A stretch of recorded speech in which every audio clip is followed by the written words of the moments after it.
શરીરમાં તકલીફ તો જાત જાતની હોય છે, તો તેમાંની એક તકલીફ કફ હોય છે.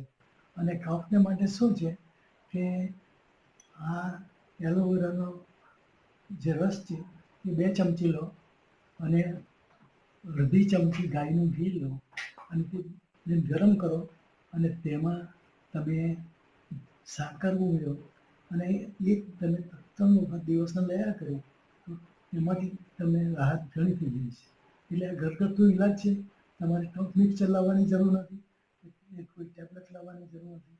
આ સીધો સાદો ઇલાજ છે જે તમે તમારા ઘરમાં તમારા પડોશીને કે તમારા ગ્રુપમાં વાત કરજો કે ભાઈ સરળ ઇલાજ છે, માથાકૂટ નહીં કરો અને અજમાવો અને કફ મુક્ત થઈ જાઓ અને વર્ષમાં જીવો.